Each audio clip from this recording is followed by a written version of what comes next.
the way. We're wanted men.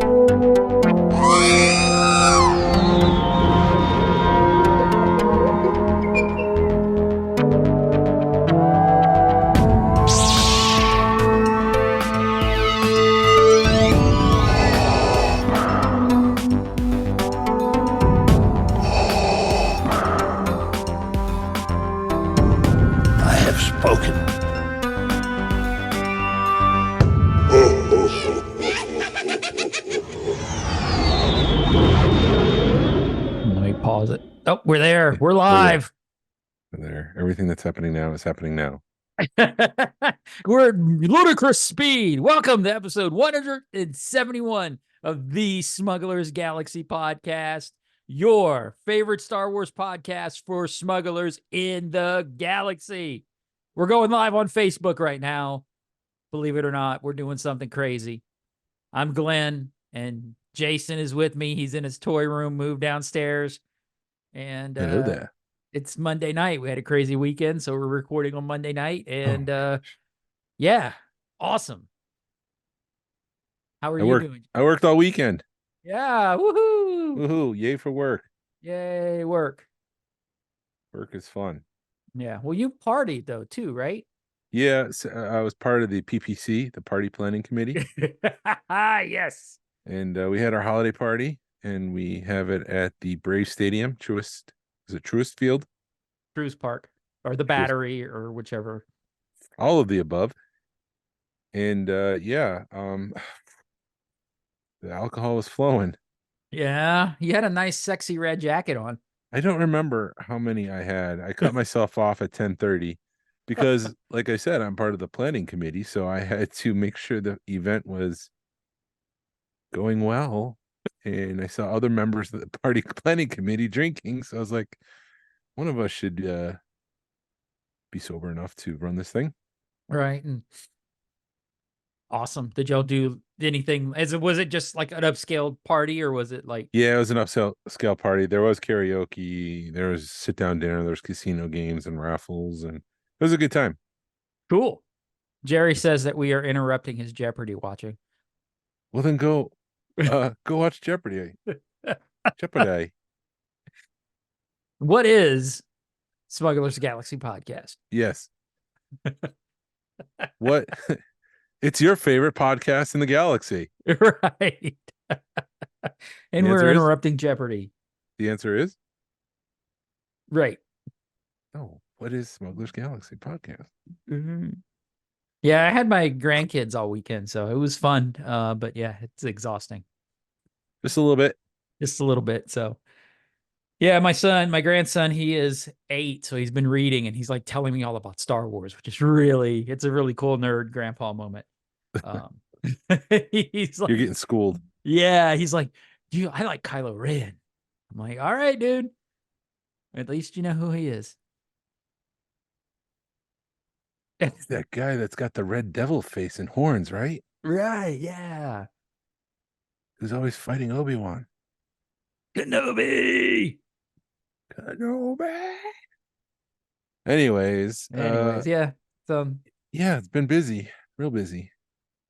Cool. So you get to plan 2. Well, no, next year you'll get to plan 2 parties. Yeah. That's gonna be fun. Holy.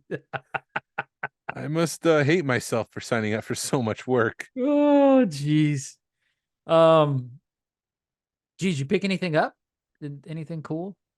Yeah, I did. I have a great wave that came in from Hasbro. Yeah. TVC figures. I wrote that down so I can tell you exactly what I got. I got the Chopper, TVC Chopper, TVC Hera. What's the guy with the dark saber? Pre-Vizsla? Yeah. Darth Revan, and the new Mandalorian version of R5. Nice. So I picked those up. Are you going to open up R5 to go with your N1 that you're going to open up? Yeah. that voice crack wasn't anticipated. So, but yeah. Yes, sir. Totally. It's going to get open. But the Razor Crest is open. Yeah, well, that Razor Crest needed to be open. I also made the trade for one of the other chases in the Micro Galaxy series for blind packs. So I got that. I think I have all the chases and rares for the series 4. I don't have all of the blind. Not. I'm talking specifically the blind packs. There's a couple blind packs that I'm missing, and then on payday, I've been collecting the promo cards that Hasbro will pass out, like at San Diego Comic-Con or Celebration, maybe from like 10 years ago. Uh-huh. And so there was a 30th anniversary one that I have that was a Stormtrooper, and it was payday. I woke up and someone posted the Luke Skywalker version of it for $15. I'm like, oh, I'll take that. Right. So I just got that today, and then I'll get into this more in detail in a little bit. But I did go to Ross, and I did pick up a Black Series Han, old version of Han, The Force Awakens, and then a Tarkin. And I figured they could just be Cantina custom fodder. So Tarkin is up on the Black Series. I do have some Black Series open. He's on the dark side shelf, but I'm afraid now that he's on the shelf, I might be less inclined to take him down and customize him. Maybe so we'll see. Maybe I guess I'll have to go to Ross and find another $6 Black Series figure. I also bought a table to put my Cantina on, and I'm gonna adhere the Cantina to the table, and then add some lights and stuff. So I have another project ahead of me because apparently I don't have enough work to do. No, you don't. I think I found like 3 seconds at 1:03:59 at night. So, or in the morning, I should say. So I can. Who needs sleep? Yeah, who needs sleep? How about you? Oh, yes. I had a pretty eventful week. No, I can't remember what I picked up, but no, I had. It must have been eventful. It was eventful. They came in today, but I actually freaking Funko re-released the Thrawn pop from Rebels, except his arms are crossed in front of him instead of behind him. And since that's the only run of pops that I kept with the Rebels run, so I had to buy that. You know, every time I get out of pops, they drag me screaming back in. And they've also got they've got a new Sabine that's on the Rebel side of things, so I got to buy that soon whenever she comes out. I know there was something else, but I really should like take a page out of your book and like write notes. It does help, especially as you get older. Yeah, you start to forget things. Dude, it's bad. But I made a trade and got the a first shot Ted, the tuxedo Ted from Bill and Ted, the one where he's in shorts and a tuxedo jacket. Yeah, but what do you trade for that? Extra first shot, extra hard copies. Oh, okay. Pieces that I had. So you had duplicate hard copies? Well, like I had like the duplicate. I had the head. I had a Bill head. I had like a extra Grim Reaper body, and I had some Billy the Kid. Oh, so those legs. are your pieces that he posted today on one of the groups. Okay. Yes, he got those from me. So we had made a deal. He had offered me the Ted, and then he's like, "Hey, you want to do a trade?" And then we made a deal. He shot me an offer, and I'm like, I can't refuse that offer. I'm making an offer I can't refuse. Exactly. So, yeah. No, I'm scrolling deal or no deal with my Christmas bonus, trying to figure out what I'm going to buy.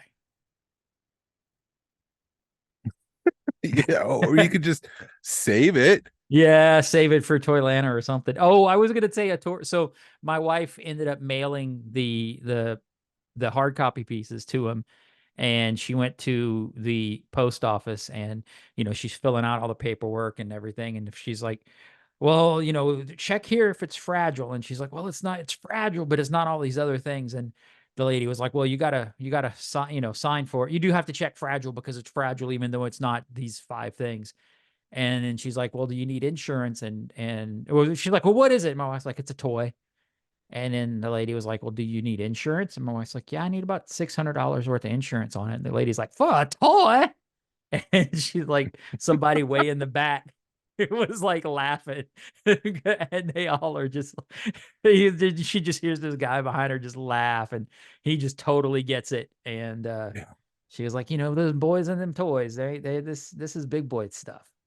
So it was a funny Fragile. It's Fragile. holiday time, so you have to say fragile. You can't say fragile. Right. Fragile. It's Italian. Things that just make sense. No. But yeah, so there's news. There's not good news. No, it's not. And yeah, it's kind of stinks that we're recording Monday night because Hasbro, I guess there was an internal memo that was obtained by CNBC and the Wall Street Journal. They're reporting that Hasbro is cutting 1,100 jobs after sluggish toy sales persist into the holidays.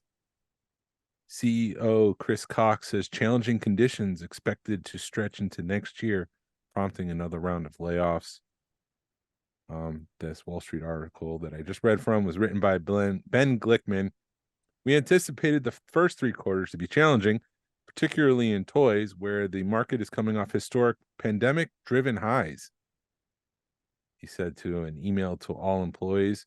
I would just like to remind our audience that Cox got 250% more total compensation in 2023, which is $9.4 million than he did the previous year. So good job to you, Chris.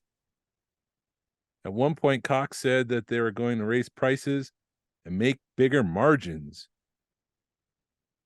So he's preying on fans to increase their margins and get him that $9.4 million. No wonder why the hobby's dying. He's just raising prices to bleed us dry. I think that happens in every industry, though. It does, but I mean, there's a difference between Jim Swearengin walking into a theater and going, this is great. I got to make toys. This is going to be great. People are going to be fans of this, and we're going to share the love. And you've got this guy. We're just going to bleed him dry.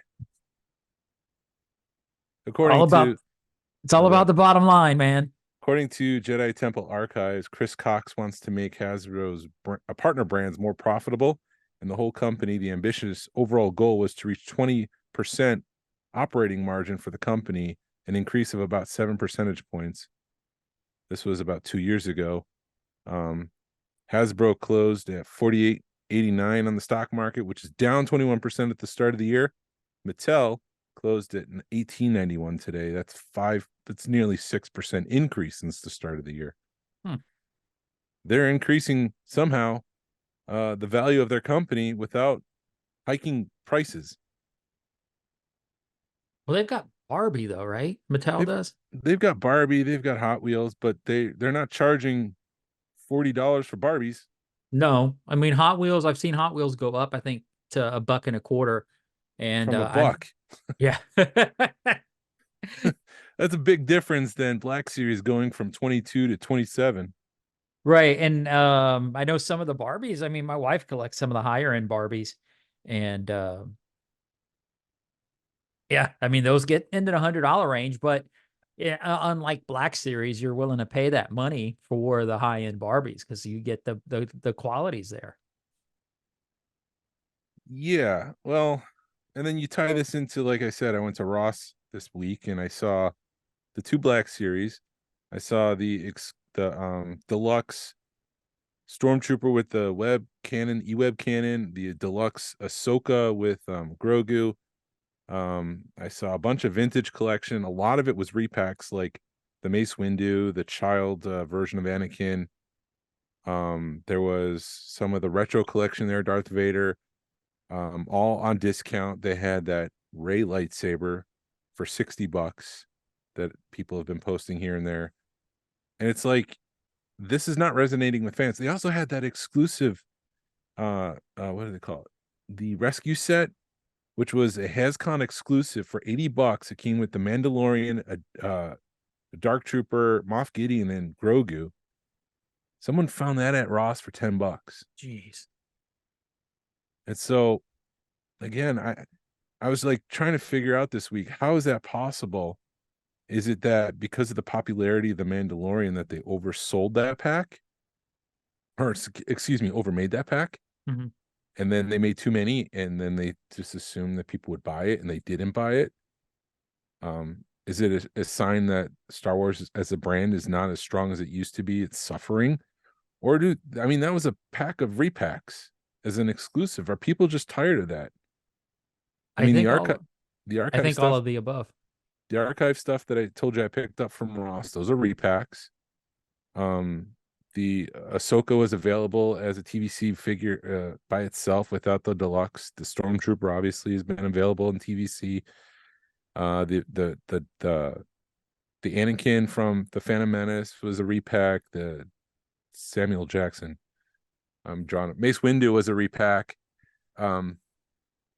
It's just they're all repacks at Ross. It's like, take the hint, guys. We don't want to buy that stuff. If they were getting creative, if they were giving us new stuff, if they were giving us reasons to be excited and to fork over the $30, then yeah, I don't think the stock would be as low and they would be laying people off. But the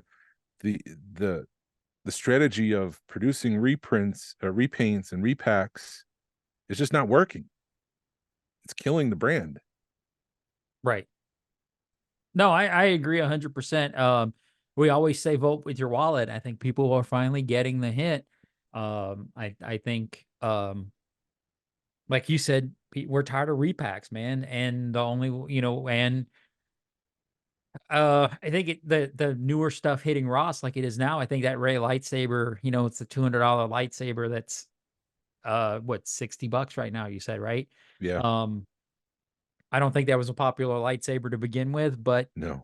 people are figuring stuff out. Wait for the stuff to go on clearance, and here it is on clearance racks, and it's still sitting there.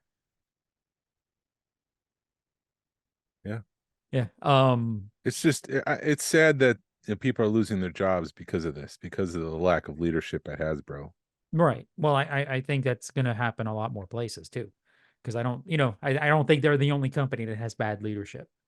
Yeah, and his excuse is like high inflation. Well, yeah, that is part of the problem, but you need to have a strategy to combat that. You need to give people a reason to say, oh, there's tons of things I could spend my money on. I could go buy, Indiana Jones of the Dial of Destiny, or I could spend that $30 on an action figure. And, like those are the small choices that someone might have to make. And Right. there's any other number of things that we can do for fun for $30. You have to convince me to give you my money. And if you're just going to repack things, repaint it, I'm not going to give you my money. Right. No, I think you hit the nail on the head. It is. It's a I've got $30 to spend or $50 to spend. I'm not going to go buy 2 Black Series figures when, and they're, like you said, they're all repacks, or I can go on the secondary market and maybe buy an older figure, or buy a maybe a vintage piece, or or go to another toy line, or save it and buy my kids something. I'm reminded of when the Great Depression. I wasn't there, obviously. I just know from history and studying film and stuff. Obviously, the Great Depression, people were hurting, and the movie theaters, the movie production company said, we need to give people a reason to come to the movies. And that's why we got all those great monster movies from the 30s and the 40s, is because they had to do something salacious. They had to do something exciting and new to get people in the theater. Mm-hmm. And that was working. Right. And so you need to have that kind of mentality. You can't just say, well, it's the Great Depression, we're just going to stink right now. It's like, no, you have to get creative. You have to work harder. You have to do your job to lead the company towards profit. Right. And it's just like I keep saying, because like we were talking to our buddy Ted, Force, of course, your bite-sized Star Wars podcast, those guys, check them out. He's like talking about the Padme that they're releasing. He's like, why are they doing this cheap version of Padme?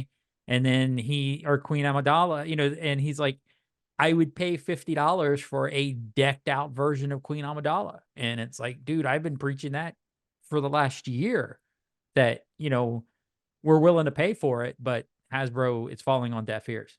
Yeah. Yeah, they picked the version that doesn't have a lot of plastic, doesn't have a lot of paint applications. It's a simple one. Oh, you want Padme? Let me give you the cheap one Right. Where for instead of $30. saying, hey, we'll charge you $50, but you're going to get a very deluxe figure that's worth the $50, and they just either somebody's scared to do it, or they just don't know what the market is right now. Yeah. Huh? Yeah. Yeah. I mean, I welcome them. I seriously doubt they're not doing market research. They've got to know what's out there. They've got to know the other companies, the custom toy makers that are out there doing stuff.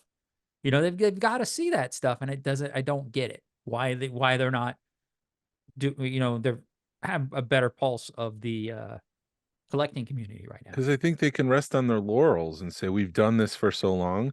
We have the brands, people will come. And no, people are going to stop coming. Right. Don't take that sound clip out of context. Listen to David Quinn's podcast today about the ToyCon, New Jersey. Yeah. I mean, he was seeing the same kind of stuff we're seeing here, where people are discounting the Black Series and the Marvel Legends, and it's just not selling. It's not resonating. People don't want it. Right. And I don't understand the Marvel. I don't do Marvel Legends, enough to understand what the market is for it.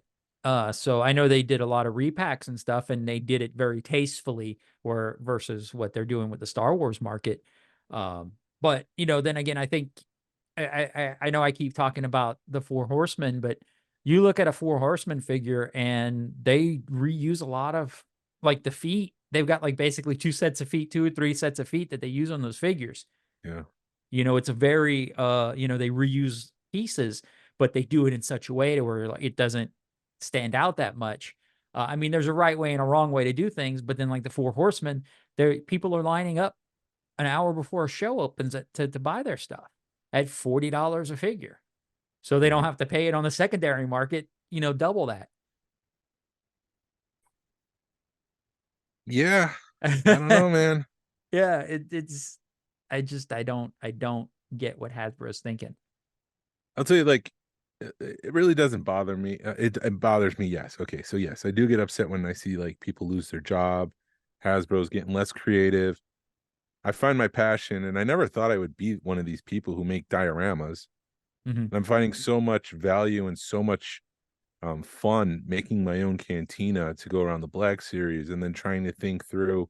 So Lance Peter Luke is the guy that's on Instagram, like I've mentioned before, who makes the heads, and he comes up with ways to create aliens and paint things new and make it look like the aliens. But then I'm also like, well, I don't really like how that alien looks, but maybe I can use this body. So I'm getting creative and trying to figure things out myself, trying to figure out how I can make aliens that Lance Peter Luke hasn't made yet. And so I'm finding that very valuable, and I'm enjoying that more. I'm just afraid like Hasbro's not going to. I mean, if they're not making Luke Skywalkers and Luke Skywalkers are not selling, there's no way that they're going to make a deep cut alien from the Cantina, the Black Series, anytime soon. Right.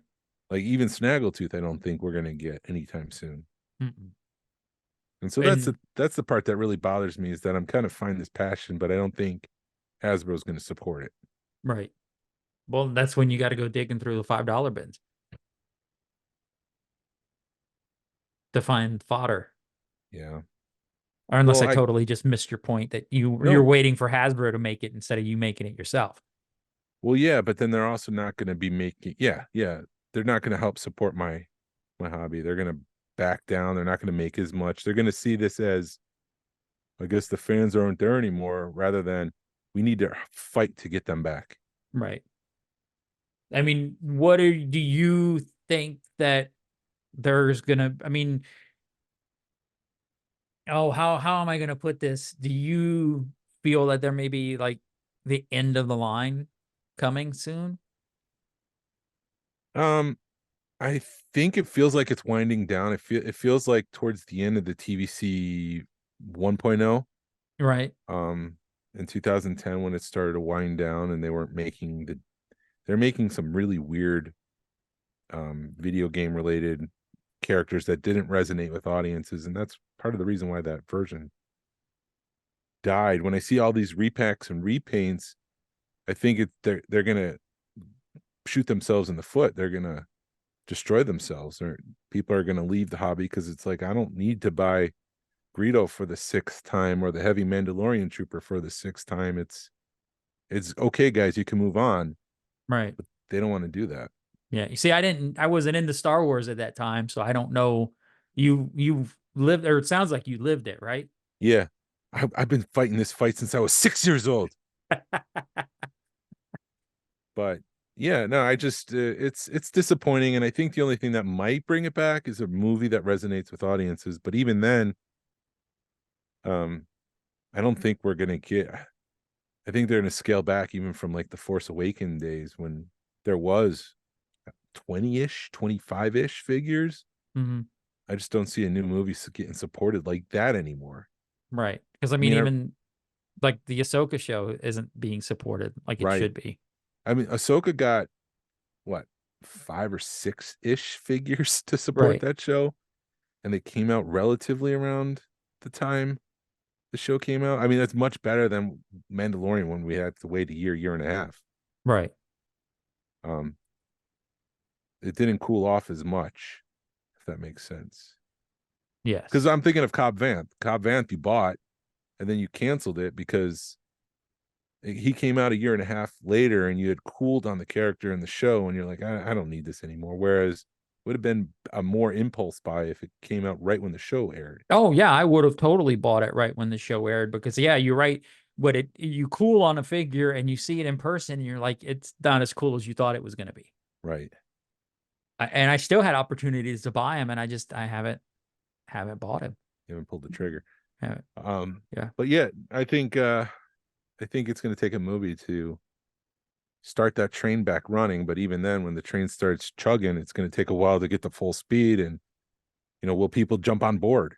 Right. I mean, or are they just going to let the train go down the tracks? Yeah. Well, I mean, Hasbro is going to have to be, Lucasfilm's going to have to be let loose some of their secretivity, and let Hasbro produce figures that and there's going to be spoilers, and it may piss some people off, but if they're really wanting to turn things around, they're going to have stuff on the shelf when the movie premieres. Yeah. There's no more of this. I mean, we're still waiting on the two bad guys from Ahsoka, right? The Balin and the Shinhati. Shinhati. We're still waiting on those two guys, right? Yeah, they're on their way. But even Landspeeder Luke made a video that was very critical. He got those in advance, and he made a video based on what he didn't like about those figures. He actually replaced the legs on Shinhati to make her shorter because she was just as tall in figure form as Balin's skull. That's not right.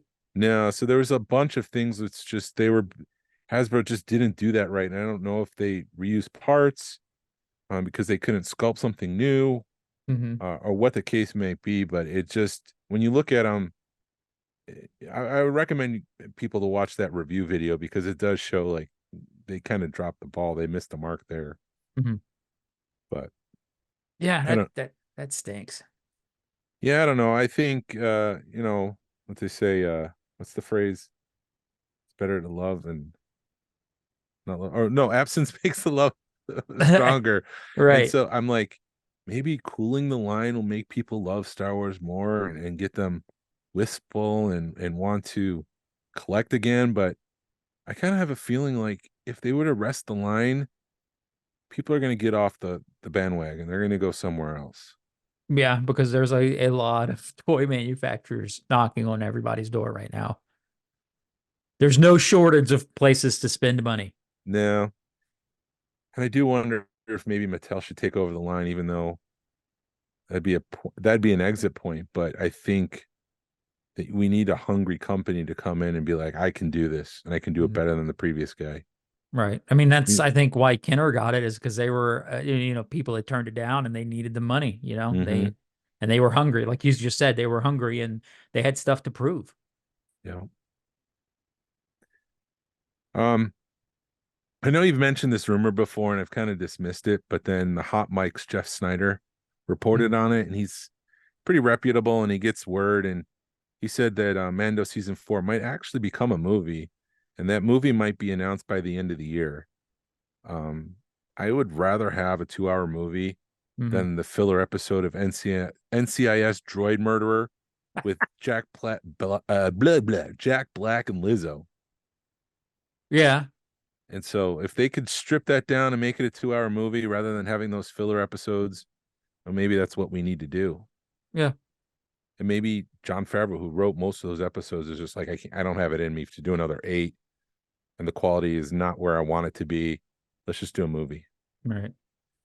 I think the question is, so 8 episodes is like a $100 million endeavor, and so would they invest $100 million into a 2-hour movie, or will we get like a $30 million Star Wars movie?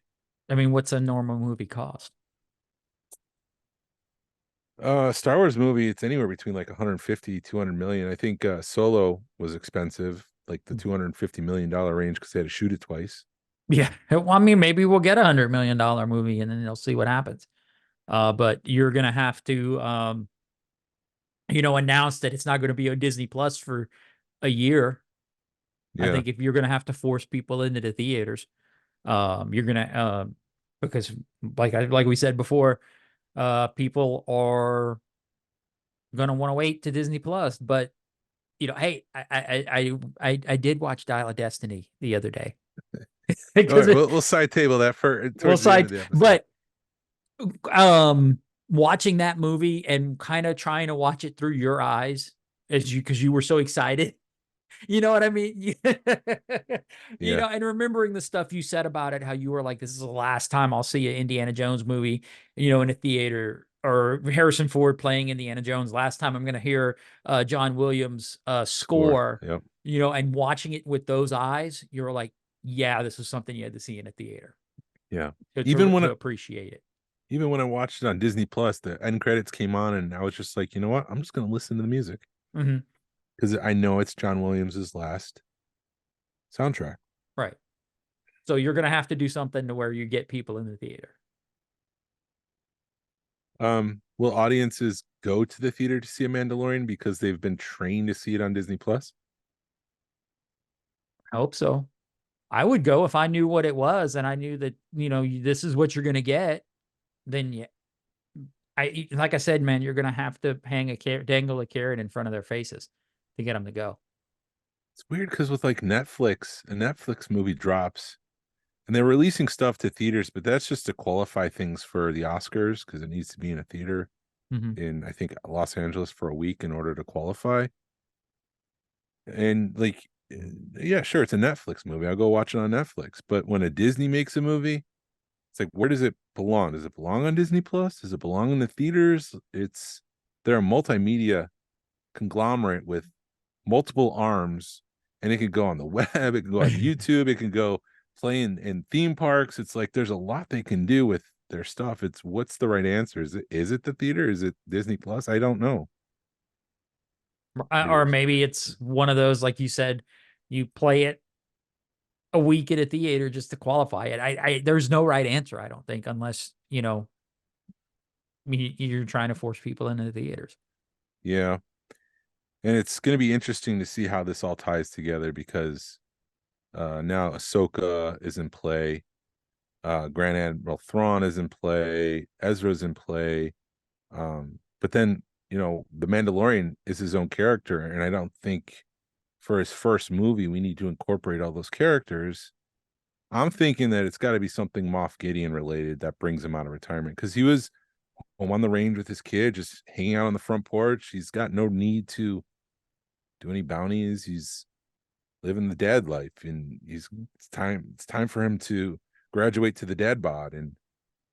And I think Moff Gideon Find a needs nice to come bath a tank somewhere. Yeah, something like that. Finish Moff Gideon needs to what? Yeah, I think I think it needs to be personal. I think that's the only way the story can move forward because I think it'll feel forced if the Mandalorian says, I'm gonna go take this one bounty. I'm gonna go do this one job. I think it needs to be personal. I think Moff Gideon needs to strike and make him come out of retirement. From what I've heard, there's going to be a ton of Mandalorians in this season. So it's going to be, I think they're progressing the race the Mandalorian Race. So I'm hoping we're going to see a lot more. And maybe it is something like that. Maybe you do have like half the movie, you got like a Mandalore Bo-Katan focused, and then somewhere midway they go find, Moff Gideon shows up, and you got to go bring Din Djarin out of retirement, and then you can throw Thrawn in there too. Because Yeah, he's huh? No, go ahead. Yeah, because he's been mentioned in The Mandalorian. Jerry says that Mandalorian needs to come out of retirement so he can pay for Grogu's college tuition. That's what all the Beskars for. Yeah. Hi, Ralph. Merry Christmas to you. Hi, Donnie. Merry Hi, Christmas. Jordan. Sam. Hope all is well. Yes. Sounded like a romper room into romper room. I remembered what the third thing I got Okay. was the Micro Galaxy Squadron TIE Bomber. Oh, okay. Yeah, that's an impressive piece. It Yeah. opens up, it shows you a bunch of stuff with that you don't normally see on a TIE bomber that you haven't seen before. Because the bomber part opens up and you can see all the bombs, and you realize what pieces were that you don't in the die cast. And I think where they fell short with that is they didn't include another TIE bomber pilot. They should have included two micro action figure accessories. Just think that prototype was first revealed on our podcast. Dude, I got another thing yes, it was. That was beautiful, wasn't it? Yes. I got another thing that I got to gripe about. Okay. We reported something when we came back from Chattanooga. We were for the first kind of the first ones to break it, and then everybody ran with it. What? Huh? What? Who did Vanessa Marshall say she wanted to play? Hera. No. Wait. If she could play one Mara person, Jade. Mara Jade. We reported that stuff. We were the first ones to report it. And I guess she was at another convention, and she said that, oh, I want to play Mara Jade. And next thing you know, it's all over the internet. Guess what? We reported it first. Nobody pays attention to us. That's the problem. That just goes to show that we're not on the pulse of the Star Wars community. Maybe we need to start like making posts to be like, we saw her do it. We have it recorded. Yeah. Oh, and I was just like 2 weeks later, it's all over the internet. Yeah. And then people are like, how could she play Mara Jade? She's too old. I'm like, if it's a cartoon, it doesn't matter how old she is. Yeah, when is that's a popular character like Thrawn. I mean, we've got what's his face? Thrawn's assassin appeared in Rebels with Rock, Rocky. Like that. Yeah, Samsonite. I was way off. That's a Dumb and Dumb reference, people. But yeah, where's Mara Jade? Where's that in the new content? Let's bring her back. Dude, you'd have to retcon so much stuff to put her in. You don't have to retcon. You just make your own version up now. Yeah, I guess, because I mean, Luke does end up on the freaking planet somewhere. But how are her and Luke gonna fall in love and make baby Jedi? They don't. They won't, and they don't. Spoiler. Or maybe maybe they fall in love and she dies, and that forces Luke to have that moment of anger or something. He's disturbed. Damn, dude. I don't know. That hurts. Sorry. That hurts. I'm sorry the fictional character's death from a fictional story is hurting you. You watch Kanan sacrifice himself for the Ghost crew and don't cry. Yeah, I didn't. Rumor has it the new Rey movie will start filming this April in London. Mm-hmm. And it will be about her starting up a new Jedi Order. It will revolve around two kids, which sounds a lot like George Lucas's original treatment for Episode 7, which is about Luke Skywalker training two new Jedis as he starts a new Jedi Order. We're just going to move it up a couple decades and give it to Rey instead of Luke. And I want them to take... Who's directing it? Oh, what was her name? Okay, never mind. You answered your question. It's not Dave. Dave has nothing to do with it. No, this is not them. And Damon Lindelof was part of the writer's room, so he wrote the original draft. Someone else has come in and rewrote it. George Lucas's script was going to explore the origins of the Force. Mm-hmm. I think it was going to cover some of that stuff that was in Jedi Survivor and Fallen Order with the ancient race of aliens that kind of started the Force. So I'm hoping they fold in something like that because I appreciated what Ridley Scott did with Prometheus. I know it didn't resonate well with the Alien fans, but he made Alien, and then everyone else just made more Alien movies.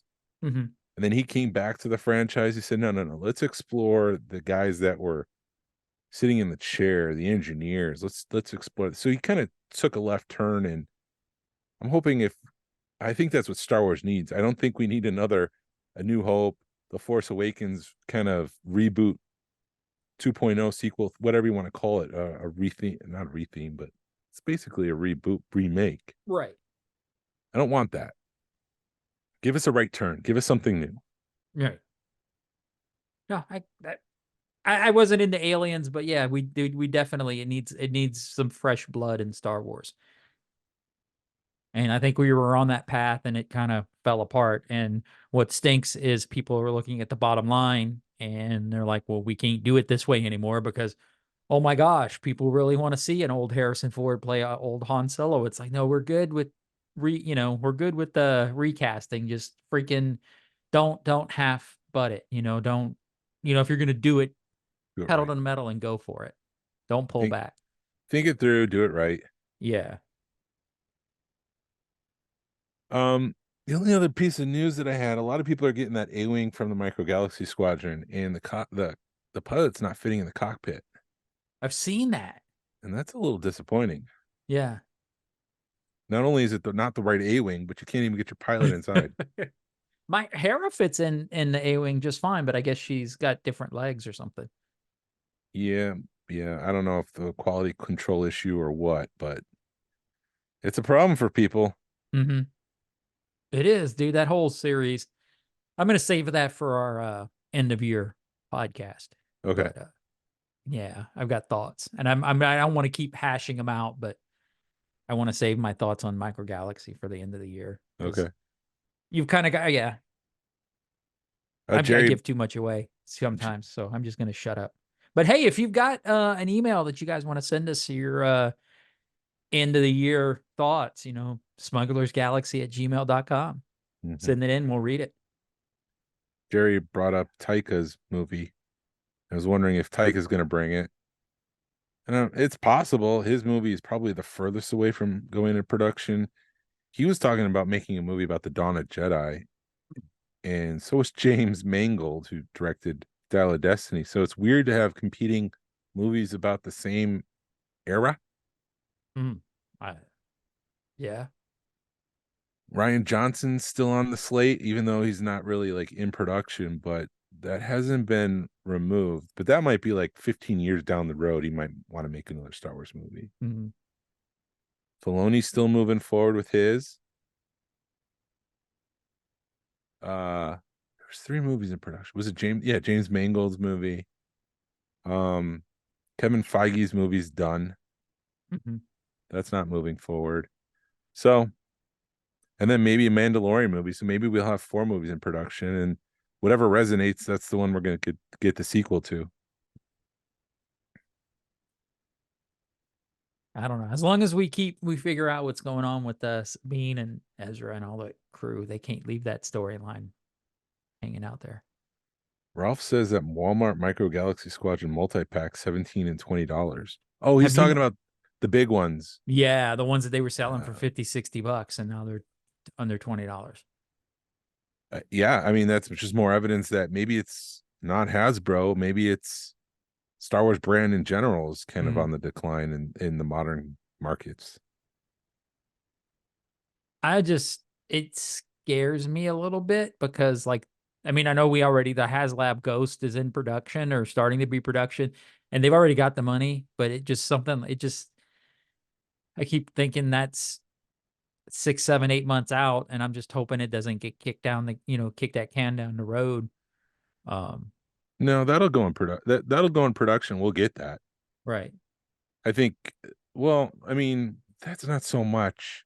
a concern. I'm thinking like the ancillary characters, the support staff that would go inside the Ghost. Mhm. Because we've got a Hondo. We already have a Hondo, so who else could go into the Ghost that we don't have? Jeez, you got that guy with the horns. Oh, Jabba the Hutt. Yeah, well, We can get they a already Jabba the got Hutt Jabba. figure. Yeah, Jabba That was a joke because Ezra. Yes, keeps I know calling Ezra. himself- Okay, just making sure. and in Lando. Maybe we'll get a Lando that's not going to peg more. Maybe that ASP droid. Yeah, I mean, there's a lot of But- figures they can make. But unlike the sail barge, when there was tons of aliens, and Hasbro's been supporting that Return of the Jedi moment, Mhm. by releasing 4-packs. Even this year, we got a new 4-pack with Squid Head to go on the barge. So I mean, that's not going to happen with the Ghost. I would hope that if they were to do something else, TVC, I don't know. Well, I'm looking at the cantina right here. If they did a TVC Haslab cantina, like in 5 years, will there still be a Hasbro Star Wars line to support with aliens? Yeah, you would No. hope there would be. And the way things are going right now, if there was, they wouldn't do the deep cuts of the Hanukkah sisters, or what's the pink alien? I just made her the pink alien woman lady. With all the balls. The balls. No, that's something that's from Holiday Special or something. Ugh. They already made a figure for her. Oh yeah, She's wearing a spacesuit jumper, and she's got an elongated head with like hair wrapped in braids down the center. right. As soon as you showed it to me, I knew who you were talking about. Is Narayan watching? He would know. No, he's emailing us stuff for Rogue Fun. Oh, but yeah, like they're not gonna make that character if the Star Wars line isn't strong. So I don't know. It's bad news. It's sad. And people, let's not lose these Sub Sirin. Thank you, Jerry. That's what I'm talking about. Leave it to Jerry. He's the other guy that knows the cantina. But yeah, go with that thought. Well, can't forget that 1,100 people worldwide are losing their jobs over this too. So. Right. It stinks.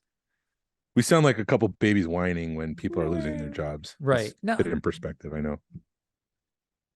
But You at the know. same time, it is my passion and my hobby, and Maybe if they did their jobs better, they wouldn't have lost them. I'm not a car guy. I'm a Yeah. Star Wars guy. Yeah, we're Star Wars geeks. So, I don't know. Dude, speaking of Tycho, man, I started getting into What We Do in the Shadows. I finally got my wife to let me watch it. The movie or the show? The show. Oh, I haven't watched it because y'all told me not to watch the movie yet. Or it doesn't compete. It's something you don't have to watch the show. yeah. You don't need to watch the movie to watch the show. I haven't watched the show. I probably should because of that Matt guy. It's hilarious, dude. Yeah. On the first season, they'd have like the Jedi, the Vampire Council, and it's like all these famous people are in it, and like Wesley Snipes is in it, but he's playing Blade, and he's on Skype, and he keeps cutting out, and then he's got like Taika Waititi's in it, and it's just like that like 10 minutes of the I keep wanting to say Jedi Council, but the Vampire Council is worth the whole episode because it's just hilarious. It's a funny show. Yeah. I'll get to it eventually. Yeah, and we're also my wife. We finally it's like because of the writers' strike and then the other strike and the Screen Actors Guild strike. It's like we got to find stuff to watch right now because not a lot of new stuff's coming out. And then we're also we're watching Schitt's Creek. You've seen that? No, I haven't watched that one either. It's not as good as it's got sort of the same feel as The Office or Parks and Rec, but it's not. They don't break the fourth wall. Because like the one thing I do like about What We Do in the Shadows is they keep breaking the fourth wall, and they realize that they do more than what The Office does because they're like there's a scene where they're running away from like other vampires, and they show like the film crew running away from them and stuff, and they'll mention the film crew a bunch. But it's funny. And then Apple Plus, have you seen Monarch? Not yet. That's one I want to watch with my son. It's so good because it's like a drama, that has monsters in it versus a monster drama. Okay. Like the monsters are in the background. Like they're there and they're happening, but they're not. Then they're part of the story, but they're not. They're like secondary characters versus, the big thing. Interesting. Interesting. Because I saw Kong X Godzilla, and that just looked ridiculous. No, this is done very well. And then it's Kirk Russell and his son, and they play. It sounds like it's more like the original Godzilla that Gareth Edwards directed, and not like the more recent goofy. Let's take what's the three-headed dragon, and take its brain and put it in Megala Godzilla or whatever, Mecha Godzilla. Yeah, it's nothing like that. It's not silly, right? It's not silly. It's done. It's very well done, and it's got Kirk Douglas and his son, who played the evil Captain America. Yeah, U.S. agent. Okay, yeah, and then they're playing a young and an old version of each other. Yeah. So it's done really well, and like I said, man, if you guys are even if you're not into monsters, you can watch it without being like super into monsters because it's just done so well. Oh, I'll have to give that a shot. Yeah, definitely. What were your thoughts on Dial of Destiny? I actually enjoyed it. It was done very well. I don't know if I'm trying to decide how I feel about the time travel aspect of it, because my favorite explanation was, and spoilers, it's too late. It's on Disney right. It's Plus. Been out a year, right? No, it's not a year. It's been June, so half a year. Okay, so it's been long enough. Yeah, if that bothers you, you haven't been paying attention to Indiana Jones, because the dude's face melts, and a guy ages 60 years in like 3 seconds, and a guy rips a heart out. I did not watch Crystal Skull before I watched this. So. Should I have watched Crystal Skull before I watched this? It does give some emotional weight to understand the relationship between Marion and Indiana Jones. There was a part that I got really teared up with because of Shia LaBeouf's character. They start talking about Mutt, and that hit me harder than I thought it would. Okay. It does give some background. Okay. But yeah, because there's only 4, right? There's 5 now. Oh, shoot. So I missed 2 movies before I watched this. Yeah, timeline wise, it's Temple of Doom, Raiders of the Lost Ark, Last Crusade, Crystal Skull, and Dial of Destiny. Okay. Well, then I didn't watch Last Crusade. Yeah, because I didn't watch Last Crusade or Dial of Destiny before I watched this one. Yeah. And I kind of wanted to, but my wife was like, let's watch Dial of Destiny or whatever. Yeah, this connects more to actually Crystal Skull than Last Crusade. Okay. Dial of Destiny, but I don't know. Maybe I need to watch it. I mean, I thought it was a typical Indiana Jones movie. I mean, I'm sure that I missed some stuff, not have seen missing the 2 movies. The time travel thing was kind of like, he was just like, leave me alone. I just want to watch this battle unfold. So it definitely had the, I'm finally getting the watch history happen. And I'm going to die anyway. So leave me here and let me watch it happen. And then it was just total like time travel thing where they had to be there to get whatever they needed to the future, or whatever to make everything happen. They had to be there. If I'm making sense. Yeah, just typical time travel stuff. Yeah, but it's a little bit more than that, because as far as where Indiana Jones was in his life at that point, he was old. He lost his father, he lost his wife, and he lost his son. He had nothing to live for. So essentially he was letting himself, he was essentially killing himself. Like, no, just my life doesn't matter. I don't matter. Just let me be here. And Phoebe Waller-Bridger said, no, you've got a life worth living. I forget her name. Helena says, no, you've got a life worth living. So fight for it. That's what I've learned. And that's what you need to learn right now. And it was worth it. Right. I didn't understand, them flying the plane around and like shooting at everybody. Cause I'd have been like, just get the hell out of there. But then you realize that it all closed the circle. Yeah. They affected the battle in the way that everything needed to happen to get the circle to close so that they can go back to the future. Yeah. I just Yeah, realized what it's a closed loop time travel. Everything that happened is supposed to happen. right. There's nothing they could do to affect things because things have already been affected. Yeah.